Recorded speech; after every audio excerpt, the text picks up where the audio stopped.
Hey everybody, it's Maria, and today I'm going to share with you what I got for Christmas that is bookish related, as well as a couple things that my husband got for Christmas. Selfishly, I made sure that the bookish things that he got were also things that I liked, which some people might think that that's selfish, but I think it's economical. Anyway, thank you for liking some of the same things that I do, Erin. I appreciate it.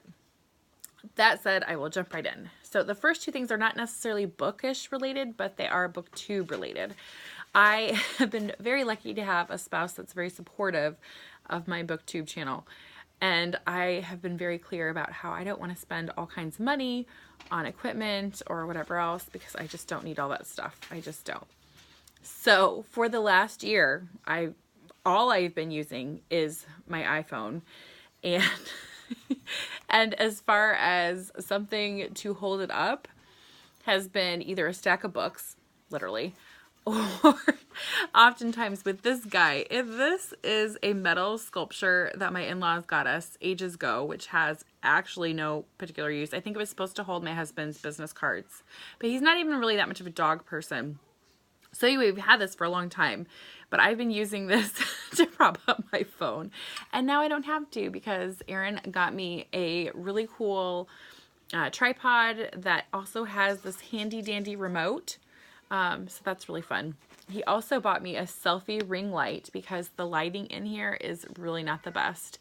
And with the limitations, let's say, of having a 3-year-old who sometimes will not nap during the day, it's been really hard, especially if I need to film later on in the day and I lose all the light. So this is just a really nice kind of, selfie ring light and a tripod. So thank you, honey. I appreciate it. Next, I got this from my mom.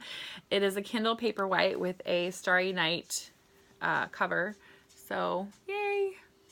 I was super excited about this. It was probably one of the things that I really wanted most under the tree, mainly because while I don't purchase books electronically most of the time, I have started borrowing a lot from the library, and this has been really helpful if I'm traveling. It has no outside glare. I can read it no problem. It's very light. Fits in almost every bag that I own. So yeah, I'm pretty excited about it. I've already read a few books on it, so yay! Next up, this one's kind of funny because technically it was not a present for me. It just became a present for me because I accidentally forgot all the Christmas presents when we went down to visit my in-laws. And this is the book of poetry that I got for my brother's girlfriend.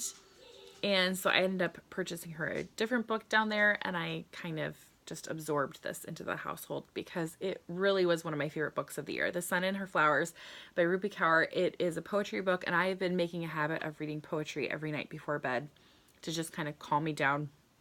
It's a beautiful, beautiful book, and I'm so excited. I know this is going to get a lot of wear over the years.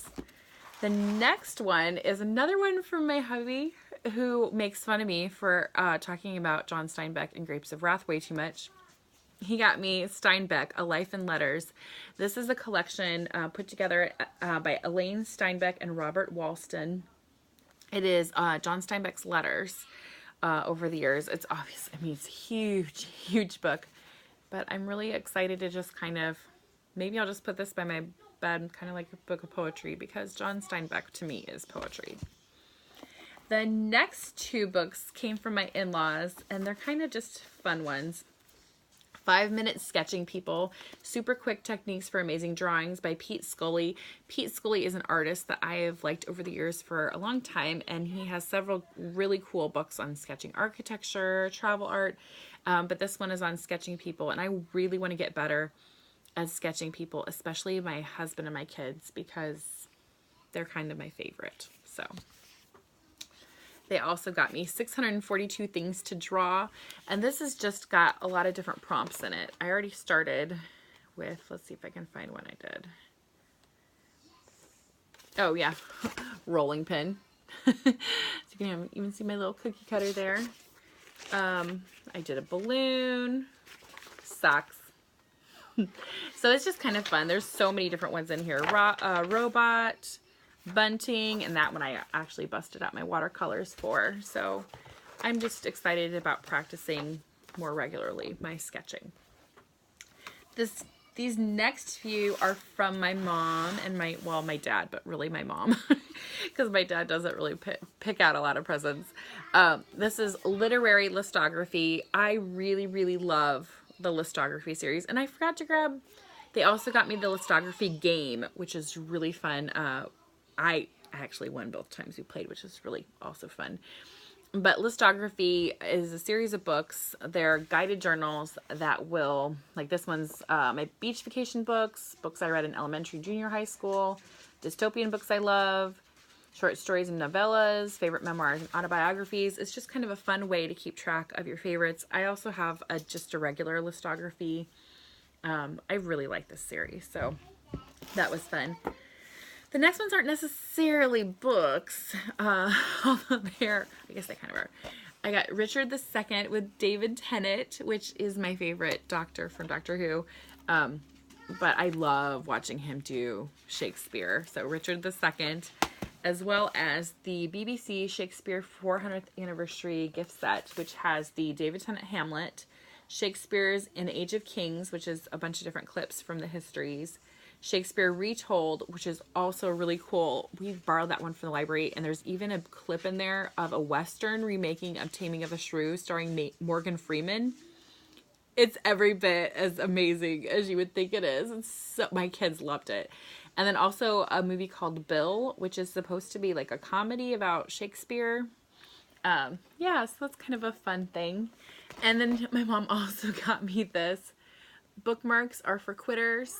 As well as some pajama pants. And oh, it's in the other room. The complete collections of Maya Angelou, which she gave me on our Christmas Eve night so I could stay up reading with some chocolate, which was really, really sweet of her. So that is what I personally got. The bookish things that my hubby got that I'm excited about. This one he got for me, Artemis by Andy Weir. I loved The Martian, like really loved it. I even liked the movie, so it just was a home run, and I'm hoping to get to this soon. He actually already finished it.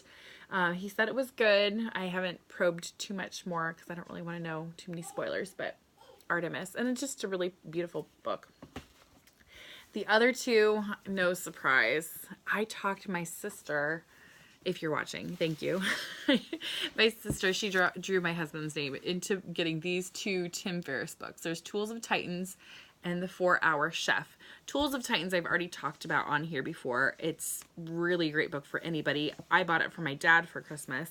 But Tools of Titans is just a collection of so many interviews with different people who are experts about their habits and routines that have made them successful. Tim Ferriss also wrote The 4-Hour Chef, The 4-Hour Body, and The 4-Hour Workweek, but this is The 4-Hour Chef. And it is very, comprehensive. But what I wanted to read to you, 6 reasons to read this book, even if you hate cooking as I did. Number 1, you will learn how to become a world-class in any skill in record time. Number 2, eating and life will become high definition. Number 3, you will get into the best shape of your life. At which point my husband says, this is a lot of promises. A lot to live up to. Number 4, it doesn't take much to become impressive. Number 5, cooking is the mating advantage. And number 6 is because it's fun. But my favorite part was the cooking is the mating advantage. If you're looking to dramatically improve your sex life or catch up and keep the one, cooking is the force multiplier. Food has a crucial role in well-planned seduction for both sexes, whether in long-term relationships or on first dates. For real romantic superpowers, learn how to teach the skill of tasting. So I'm pretty excited about my husband picking this up. Although, because he's a vegetarian, some of this will not apply, like fishing from gill nets to yo-yo traps. Sauteed beef heart, probably not going to get to that one. Hunting knives. I think what was the funniest is when my mom had him hold it up for the picture. He randomly opened it to a page and it was like gutting a squirrel, which is really funny. Again, because he's a vegetarian, and that's probably not a skill he's going to care about learning. So that is what my husband and I got for Christmas. That is bookish related. I hope you guys had a really fun holiday season. I would love to know what book was under your tree that you were most excited about getting to. Yeah, I hope you had a great time and enjoy your New Year's. Bye.